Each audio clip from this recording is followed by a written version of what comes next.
Easily the best batting effort for West Indies so far in this series, but they are still in front of a mountain. They trail India by 378 runs after day 2 in Delhi. Aakash Chopra with us on ESPN Cricinfo Match Day. Thank you for your time. It is fair to say it is their best batting effort, which isn't saying much given what happened in Ahmedabad. But they will still look at the last session and how some wickets have been thrown away. This could have been a stronger position. Well, that's true because it's still a very good batting surface. There isn't a lot of purchase for the spinners, and fast bowlers are actually not penetrative at all. There is no pace off the surface. The reverse swing isn't available yet. So, one, you don't lose wickets to them. That obviously happened. But little more, say, application would have meant that they would have lost at least 2 wickets fewer and would have been a slightly better position. But yes, they're still in the game. I mean, yes, trailing by what you said, a mountain. But the fact is, they're much better than what we've seen so far in the series. So, what were the positives then, especially if we look at that partnership between Devnarayan Chanderpaul and Alec Athanaze? What stood out? See, I think the intent to score runs as well. Where whenever they could, they actually went after the bowlers and targeted the right areas. Weren't too ambitious, but at least they were positive.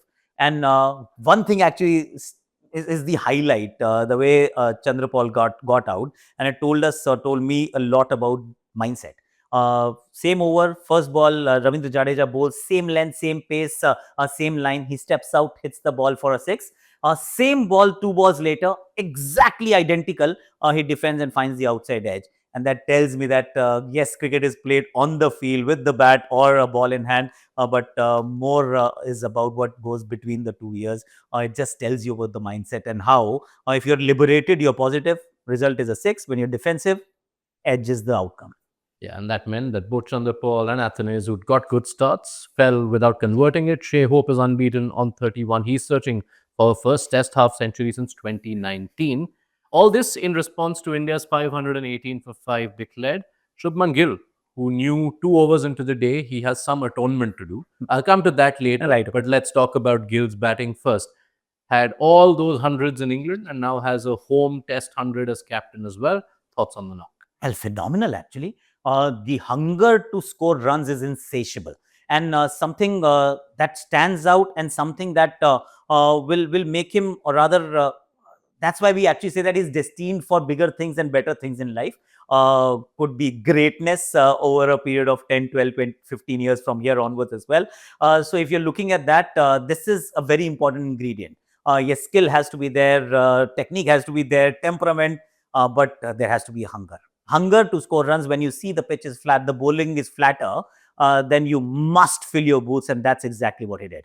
We did see a different template of batting almost. We saw him coming down the crease a lot. What did you make of that? Well, I think it was down to the conditions where runs were not available off the back foot. There was not enough bounce. This is the Delhi surface where you can't score a square of the wicket against the faster bowlers. So where do you go? Unless you're a left-hander and you get a lot of balls going angling across. Something that happened with Yashasvi Jaiswal a lot. But for the right-handers, that room wasn't available ever. So if the bowlers are bowling straighter, there is no bounce. Then you start walking down the pitch a little more. But even when he was doing that, he was neither trying to hit the ball too hard, and nor was he actually playing it away from the body. It was right under his eyes, close to the body, and he was still caressing it, timing it, and therefore a different template, but equally successful template. Yeah, and what that means is that 7 tests into his captaincy tenure, Shubman Gill has doubled his tally of Test hundreds. You mentioned all those words, destined for greatness. Yeah. All of that, it requires the quality and the skill and the temperament, but it also requires at times what we call in the outside the rub of the green. Too. It's worked well that these 7 tests, India have had much more favorable batting conditions than they've had for the largest time. Well, that's true. And therefore, if you were to see his numbers before he became the captain, it is reflected in the fact that pitches were sometimes when you're playing in India, they were rank turners, they were challenging surfaces, or you're playing away. When you went to, say, play the BGT, the conditions were very different with the pink ball test thrown into the mix. So those were different conditions, challenging conditions. So he had it in the early half of his test career. As luck would have it, the moment he becomes the captain, even though the first assignment is perhaps one of the toughest for an Indian captain, conditions were slightly favorable, but you still need to make the most of it. And therefore, I mean, if you were to look at just this game also, good conditions, but there are only 2 centurions. There is Yashasvi, there is Gill. What about the rest? So even when the conditions are favorable, there are only few who make the most of it, and that must come for something. Yeah, I guess the truest word out of everything you said, insatiable. That is what Captain Shubman Gill is proving to be with the bat. Let's go to that moment earlier Sure. today. Yashasvi Jaiswal's run out. Was there one person more at fault than the other to you? Well, I think Yashasvi will have to blame himself for the outcome. And yes, there were more than one people that should be blamed, but one was not on the field actually. Firstly, that run wasn't available. He hit a very crisp shot. It is going to the fielder. Yes, theoretically, it is the batter's call because he can see the ball. But when two people run and they call together and they compliment, then only a single happens. Shubman Gill was not interested at all, and he wasn't ball watching. There is this natural reaction that you look where the ball has gone, and you're well within your right to say no, because he has to reach that end as well. Yes, he was running towards his danger end, but in my opinion, a direct hit at either end would have meant a run out. So Shubman, if he had tried, he would have been run out on that end. So the other person who's involved is, I think, the third umpire. He had to take a slightly closer look, where I was just going through the interpretation of the law, and I am happy to be proved wrong or corrected, that you have to hold the ball to dislodge the stumps. The ball was not in the hand, it was outside the hand, touching the hand, yes, but it wasn't in the hands when the bails were disturbed. Again, interpretation, umpires there can actually correct me, but in my opinion, there was a little bit of a gray area there, where third umpire should have been involved. Yeah. So a combination of that meant Yashasvi Jaiswal, who we were wondering if he will go past 300, True. perhaps look at 400, had to be content with 175. That Indian batting innings did see Nitish Kumar Reddy get a True. bat as high as number 5 this time. What did you make of what you saw of him? Well, a good move to begin with. That if you have set your eyes on a target which is not 650 or beyond, then you had to ensure Nitish Kumar Reddy getting some game time in the middle, like batting time, not game time per se. So he had to bat at 5, which meant Dhruv Jurel and Ravindra Jadeja, the 2 centurions from the previous game, were to be demoted. But that's how it is. He came out, he batted, he just told me a thing that he is an aggressor, he is an attacking batter. That's the only approach he has right now to whichever form he plays.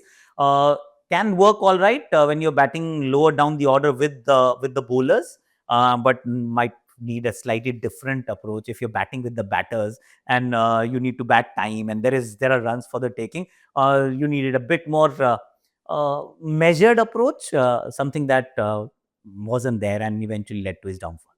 Perhaps more challenging batting situations await Nitish Kumar Reddy the next time India play Test, or who knows if we do have an Indian second innings this time around. Ravindra Jadeja standing out with the ball, 3 wickets, and this feels like the kind of surface where Jadeja is likely to be India's most threatening bowler. Well, yes. I mean, he bowls at a very good pace. And on slowish black soil pitches, you'll find that as the match progresses, it slows down so much that your optimum pace has to be in the 90s. If you're operating in the 80s and you're trying to bowl fast just to suit the conditions, you lose the penetration, you lose the accuracy. So it plays against you. But if it is your natural speed, 90 plus, regularly, and there are a few footmarks that you can exploit outside the left-handers offside. So there are things that are working in favor of Jadeja, but that's also a compliment, and I mean for him, that he has this game. He has this game where he can be so accurate that if you want to, you can take him down. I mean, take your chances, because he is not going to move away from his plan. Expect longer spells. Expect him to be very penetrative, and definitely a fifer is in the waiting. Could end up with actually 2 fifers for all we know. 10 for loading, and there have been a few for Ravindra Jadeja in home tests. Given the surface, given that it's not easy to take wickets or at least run through a side, No. this one's definitely going to day 4. Definitely, I don't know, but in all likelihood, yes, we will have a day 16 for. wickets feels like a bit. Should not happen, but we have seen stranger things in cricket, so I am not going to say it cannot happen, it won't happen. But yes, the likely scenario is day 4 finish, maybe towards the match. Okay, let me ask what I think at least might be the more pressing question. Will West Indies save the follow-on? I think they won't. All right. They won't. India, I mean, may or may not actually enforce the follow-on. That's a separate story. Correct. But I don't think they'll be able to save it. All right, we leave it there. West Indies trail by 378 after day 2 in Delhi.